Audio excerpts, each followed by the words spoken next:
that the drone actually followed the car in active track mode behind the trees blows my mind, because it sort of like anticipated which way the car was going to go and just kept going that way. The Air 3 has two different lenses. So you have 1x zoom, which is basically 24 millimeters, and then you have a 3x zoom, which gives you approximately a 70 or 75 millimeter lens. And the 1x zoom looks something like this. It's great to capture those wide epic shots, but if you want to have those compressed shots, it's very hard to get it with a 24 millimeter lens. Going up to a 3x zoom though is going to look like this. And I think that a 75 millimeter lens on a drone definitely could give you some of those really cinematic shots. When we go up to 6x zoom, we are cropping in on the sensor. So this is not actually optical zoom, it's digital zoom. And the same thing goes for the 9x zoom. It's just basically doubling up on the sensor to give you that really cropped in look. But I don't really think that you should shoot in 6x or the 9x zooms. Oh, crap. Tap to cancel. It was almost going home. I know you need another battery. When it comes to the flight time, I've been using 2 batteries so far, and I'm gonna say that it gives me approximately 30 minutes of flight time per battery when using a lot of different functions.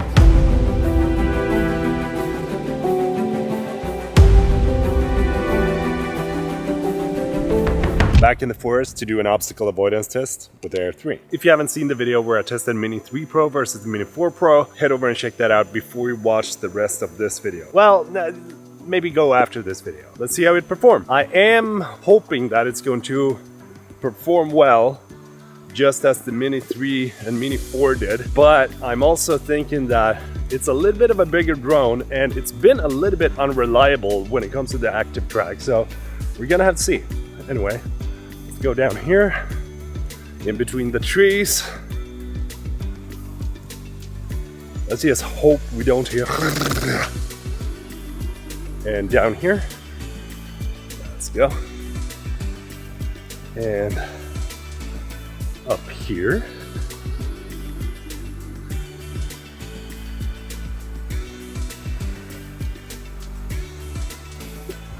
Down around.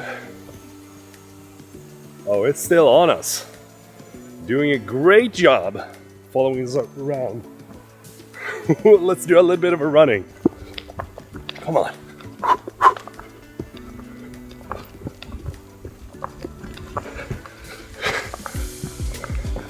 Oh. Oh.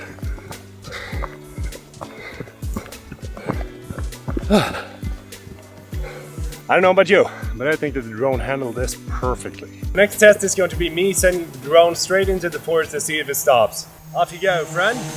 I got faith in you! Bye! Come on, come on. Here we go. Nice. Oh, stop. Yep, keep on going. Stopped again. Ooh! Wow. Going back now. Straight back. Trusting the sensors. We've got to stop. Moving a little bit to the right. Come on. Keep going back. Nice. Oh, this is a great one.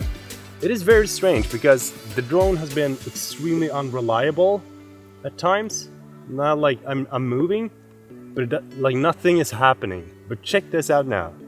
That I go up, all of a sudden it starts moving again. That's weird. You gotta do a front wind, an upwards draft, and a down force.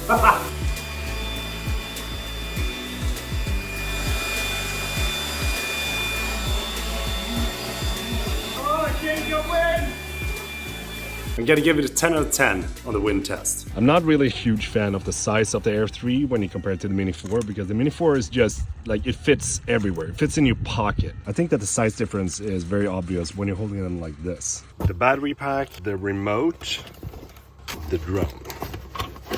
Shoof! Look at that, perfect fit. The Air 3 barely fits down, but then we don't have enough space for the remote and the battery pack. So I mean, like that, we need to have a separate bag for this. And I'm working on a what's in my camera bag video, so stay tuned for that. So you're gonna be able to see the entire setup. But so far, portability wise, Mini 4 wins. Let's see if these drones will blast proof. Nah, I'm just kidding. Let's just test out the 100 FPS in 4K. So I have the Air 3 doing a little bit of POI with the 3x zoom and try to capture this explosion in slow motion. Explosion in slow motion. I'm gonna try to time the explosion manually with the Mini 3 and let the Air 3 do the orbit so that we can get two different kind of shots.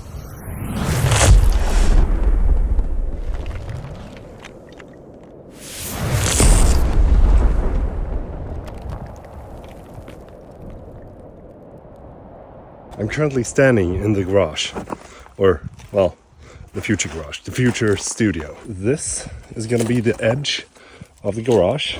That's gonna be one edge, and the other one is gonna be over there. It's very, very hard to envision how it's going to look like, but sick. I'm currently back in the parking garage to do an active track test of the DJI.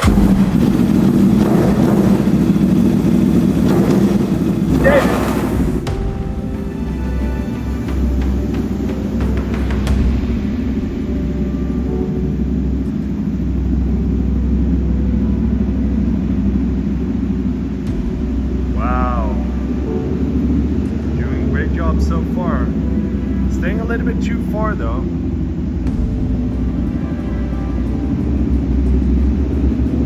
Here we go. Come on, come on, come on, come on. Oh yes, nice.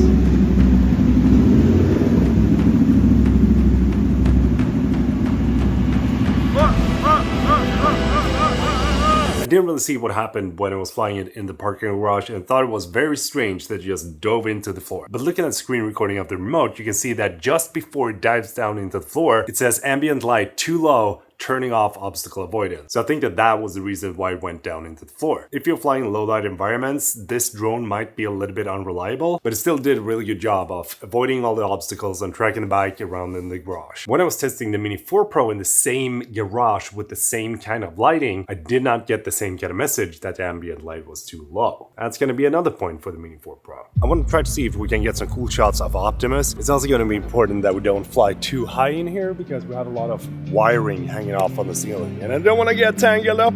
First thing I want to do before I take off is make sure that we set the white balance in here so that we can just get to the actual shoot. 5,500, mainly because we have these daylight open windows in the ceiling, and I think that that is fine.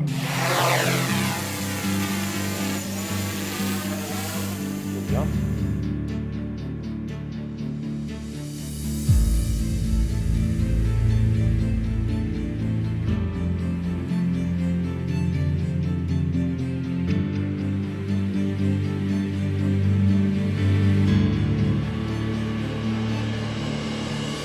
I think that that turned out sick. Being able to have that 3x lens definitely helps to get those detailed shots and make it look more dynamic than it otherwise would. And if you're enjoying this video so far, don't forget to consider subscribing and giving it a thumbs up.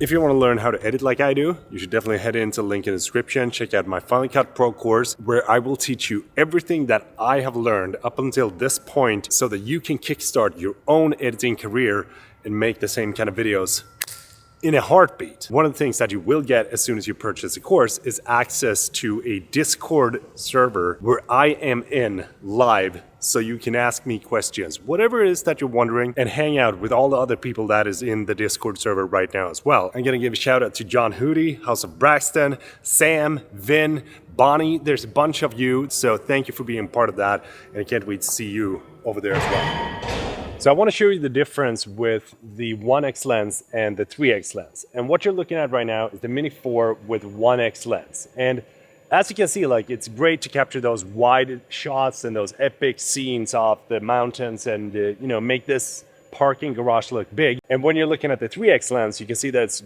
much more cropped in and it gives us this like compressed look to it because both drones are standing side by side right now. Something that you can do on a Mini 4 Pro is that you can crop into a 3x lens as well, but you're doing it digitally. So now I have the 1x, which is the standard, and this is what it looks like with the 2x zoom. But then again, we're not doing this like optically, because it's still a digital crop it. And this is what it looks like when you go up to the 3x zoom on the Mini 4 Pro. Let's switch over to the camera on the Air 3.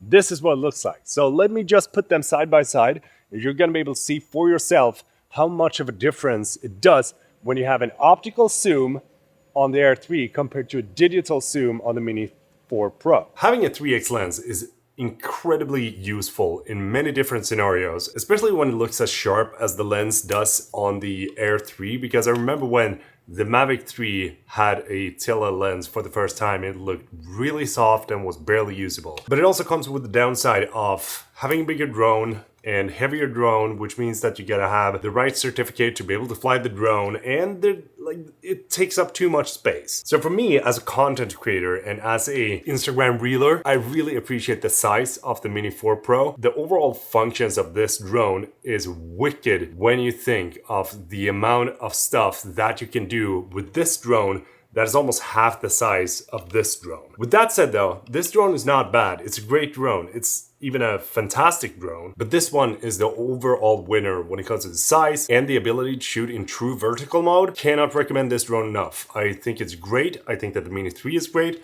I think that this is good, but I don't see the 3x zoom as a necessity. In that case, I would probably go with an even bigger drone such as the Mavic 3 Pro, because then you get 3 lenses instead of 2 lenses. But I would love to know, which drone did you think performed the best, and which drone would you actually buy, and why would you buy that drone? Do drop a comment down below. And don't forget to subscribe, because I would love to see you in the next video. And if you enjoyed this video, do give it a thumbs up, man.